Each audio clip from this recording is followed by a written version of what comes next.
2020년에 국민대회가 있습니다. 국민대회는 애국과 경주에 맞춰 국기에 대한 경례를 하겠습니다. 모두 정면에 위치한 국기를 향해주시기 바랍니다. 국기에 대하여 경례.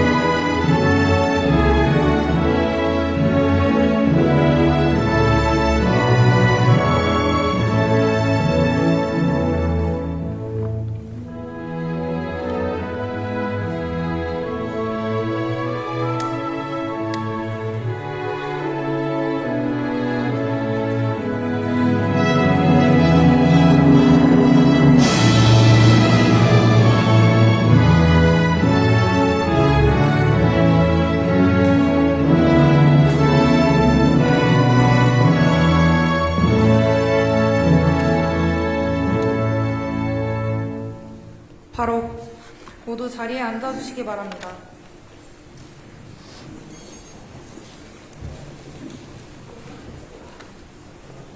지금부터 벨기에 동포간담회를 시작하겠습니다. 안녕하십니까. 저는 오늘 행사의 사회를 맡은 조예원입니다. 첫 순서로 참석 동포를 대표하여 임은희 벨기에 한인회장님께서 환영 인사를 하시겠습니다.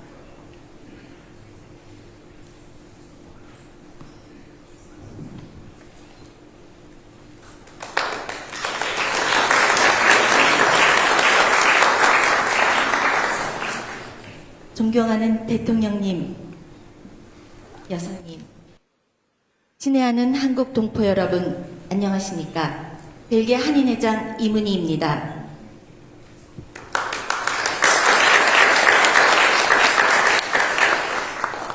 오늘 유럽의 심장이자 문화와 역사가 살아 숨쉬는 벨기에에서 대한민국과 벨기에 새로운 역사를 쓰게 되실 대통령님을 모시고 여러분과 함께하는 것을 무한한 영광으로 생각합니다. 다사다난한 국제정세 속 국익과 외교를 위해 헌신하시고 고된 일정 속에서도 저희 교민들께 힘든 발걸음을 해주신 대통령님과 여사님께 깊은 감사의 말씀 올립니다.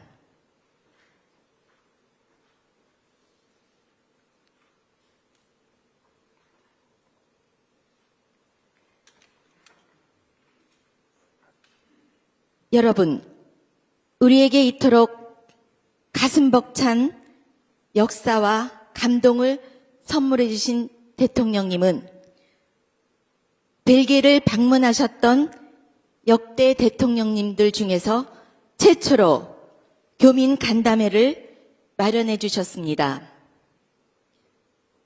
우리에게 이 감동을 선물해 주신 대통령님과 여사님께 큰 박수로 환영을 부탁드리겠습니다.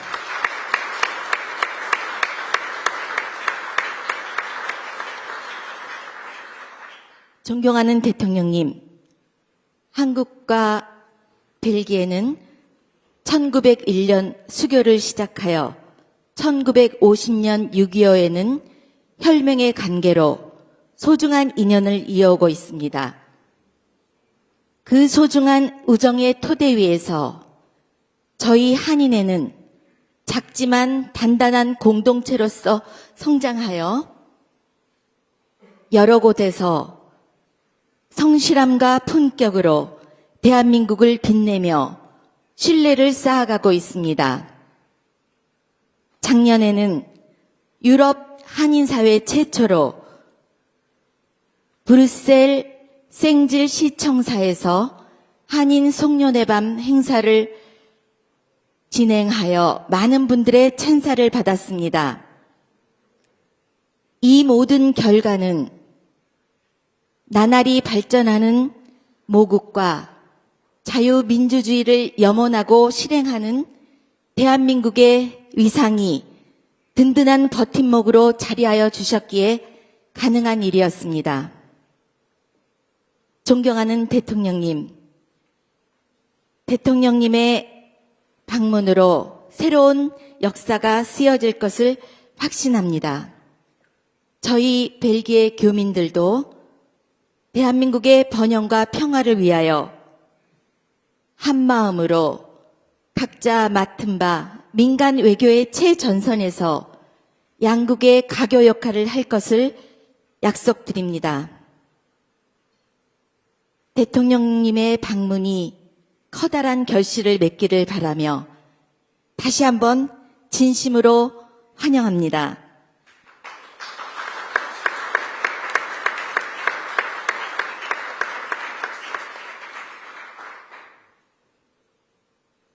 여러분, 저는 오늘 힘들고 빽빽한 일정 속에서도 저희 한인회를 찾아주신 대통령님을 보고 애국이란 것을 느꼈습니다. 이것은 저뿐만이 아니고 여러분들도 함께 공감하는 것이라 생각됩니다. 이 역사적인 감동의 순간, 여기 함께 계신 모든 분들께 커다란 행운과 건강이 늘 함께 하시기를 소망합니다. 감사합니다.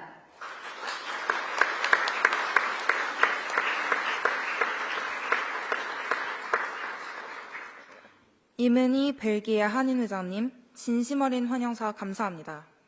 다음은 대통령께서 동포 여러분께 격려의 말씀을 전하시겠습니다.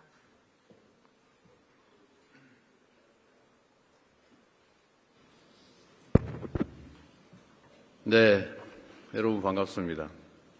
놀라운 사실은 아마도 전임 대통령들께서 유럽에 도착할 때 꽤 많이 지나가셨을 것 같은데 교민 간담회를 제가 역사상 처음으로 했다는 사실이 조금 놀랍기는 합니다.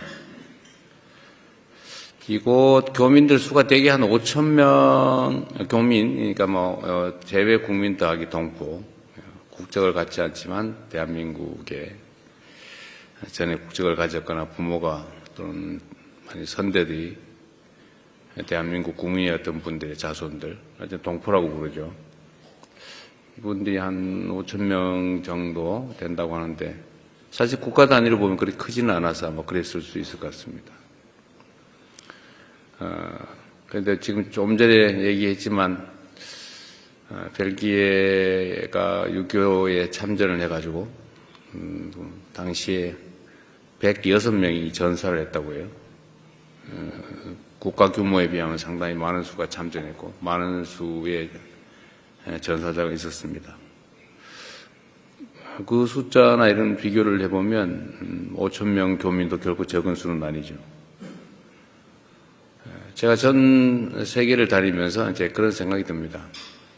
대한민국 국민으로서 자부심을 가지고 또 해외에 나오면 보통 애국자들이 되지 않습니까?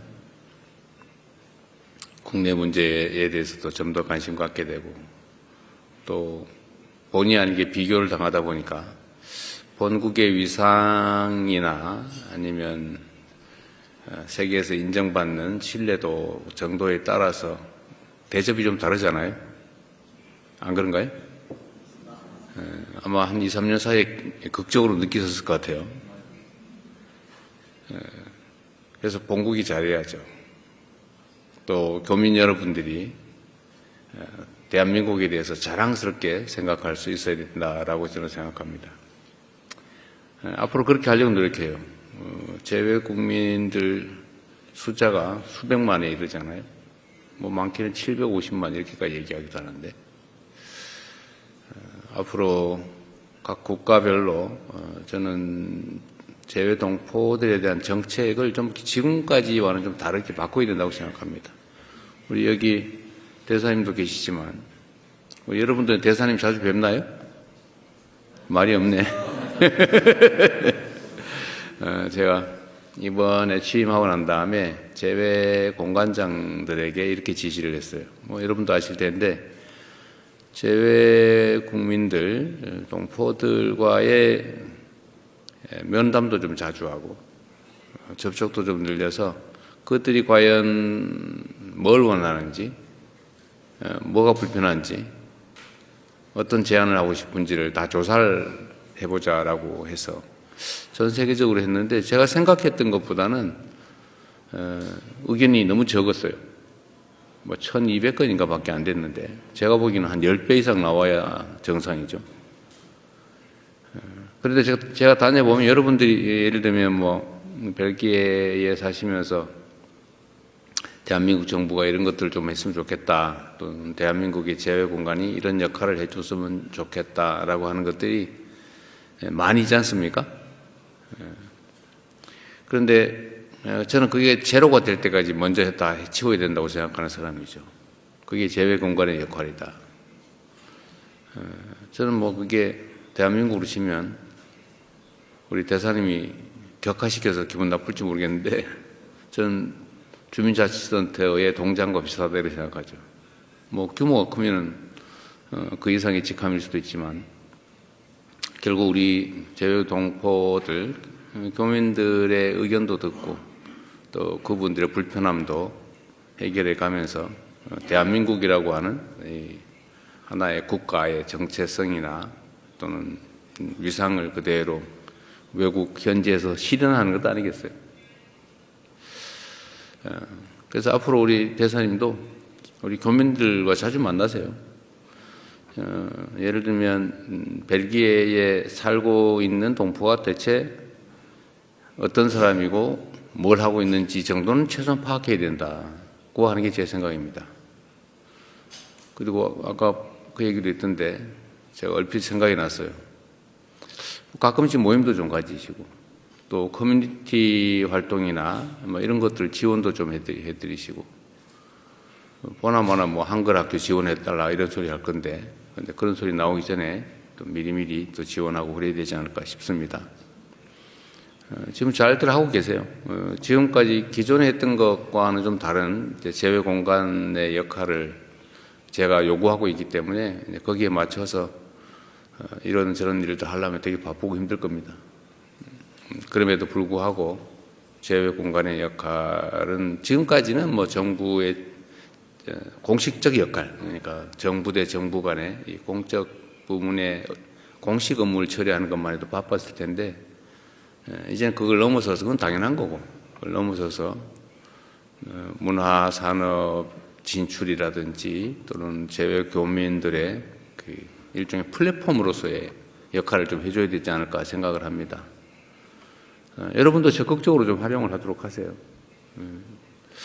아마 재외 공간에 대한 기존의 이미지는 뭐 만나기도 어렵고 가면 불친절하고 얘기를 하면 부지하 세월에 언제 답이 올지 모르겠고 뭐 그런 시절도 가끔 있지 않았을까 싶긴 한데 이제는 전혀 그렇지 않을 겁니다. 또 안 하려고 노력해야 되겠죠.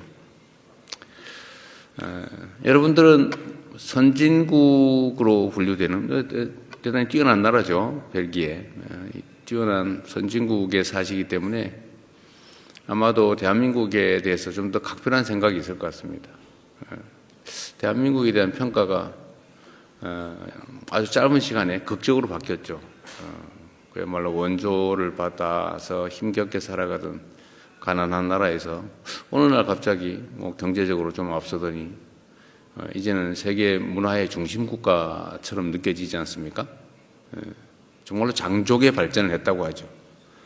그 변화, 그 발전에 따라서 엄청나게 국가에 대한 인식도, 이미지도 많이 바뀌었을 거예요. 여러분의 고국에 대한 이미지도, 자부심도 많이 바뀌었겠죠. 앞으로는 여기 이런 상황을 좀 더 넘어서야 되지 않을까 싶습니다. 저는 우리 대한민국 국민들이 가지고 있는 엄청난 저력을 믿습니다. 사실 자세히 들여다보면 정말 대단하지 않나요? 여러분도 그런 사람들이죠. 이 벨기에라고 하는 땅에 여기 인적 구성이 좀 특이하다고 제가 들었는데 벨기에라고 하는 전혀 듣도 보도 못한 전혀 정말 낯선 땅으로 오신 분들이 또 이 땅에서 자리 잡고 대한민국의 정체성을 잃지 않고 이렇게 성공해서 대한민국을 빛내고 있는 위대한 민간 외교관들 아니겠습니까? 또 앞으로도 여러분들의 역할은 정말로 크고 기대가 많이 됩니다. 대한민국은 보통 통상국가라고 부르죠. 자기들끼리 몰려서 살 수 없어요. 전 세계와 교류하면서 살아갈 수밖에 없는 나라입니다. 지금까지 그렇게 잘 살아왔고 또 앞으로도 거기에서 벗어나기는 어렵겠지요. 그러려면 국제 교류가 매우 중요해요. 국가 간 협력 관계가 매우 중요한데 국가 간의 공식적 관계도 당연히 중요하지만 이제 민간 영역에서의 이런 민간 교류 협력도 정말로 중요합니다. 여러분 한 명 한 명이 어떻게 행동하느냐에 따라서 대한민국이라는 인상이 완전히 달라지겠죠. 또 대한민국으로서는 여러분이 기획하는 성취를 이뤄낼 수 있도록 적극적으로 또 지원해야 될 겁니다. 그 지원은 뭐 직접적으로 현금을 드리거나 하지는 못하겠지만 정책적으로 할 수 있는 일들도 일부 있겠고 특히 대한민국의 국가 위상을 세우는 일이 가장 큰 지원이라고 생각해요. 자랑스러운 대한민국을 만드는 게 바로 여러분들에게 도움되는 길이 아닐까 생각합니다. 그리고 오늘 제가 여러분들 의견을 하나 물어보려고 그러는데 저한테 하시고 싶은 얘기 많죠? 없어요? 다행이네. 보통은 우리가 간담회를 하면 그냥 형식적으로 몇 사람 발언하고 그 다음에 앉아서 밥만 먹다가 보통 가기 때문에 이 귀한 자리를 그렇게 보내기는 좀 아깝다는 게 제 생각이죠. 그래서 하고 싶은 얘기 다 하자. 사실 저는 그 얘기들을 많이 듣고 싶어요. 여러분들이 하는 얘기들을. 그렇게 하실래요? 기회를 드릴까요? 그냥 조용히 밥만 먹고 하시겠습니까? 원하시면 여러분들한테 발언할 기회를 드리도록 하겠습니다. 또 한 가지 옵션이 있는데 이 공개를 할까 말까 여러분들의 발언이나 이런 얘기들을 그것도 여러분 의견에 맡길까 싶어요. 좀 어떠세요? 공개할까요 말까요? 공개란 여기 찍어가지고 전 세계에 내보내는 거예요. 가끔씩 그걸 노리고 광고하는 분도 계세요. 꽤 성공하는 경우도 있습니다. 어떠신가 한번 의견 한번 물어볼게요. 공개할까요, 말까요? 공개하자. 하지 말자. 그럼 해요, 그러면. 통상 예에 따라서 자유롭게 의견 말씀해 주시고요. 이거는 저희가 지금까지는 거의 생중계로 나갔고 여러분들 발언하는 것은 혹시라도 만약의 경우를 대비해서 이렇게 찍었다가 잠깐 있다가 아마 전체를 내보내게 될 것 같습니다. 어쨌든 여러분 매우 반갑고요. 다른 데에서 제가 만난 교민들보다 되게 젊고 밝으세요. 뭔가 사연이 있겠죠.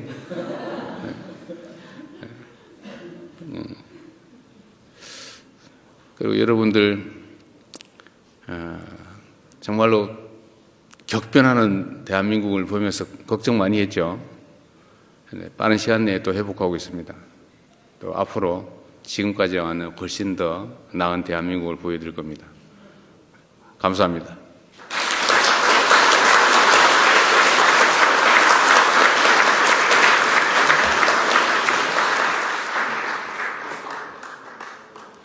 우리 벨기에 동포들에 대한 공감 어린 격려와 동포 사회의 성장을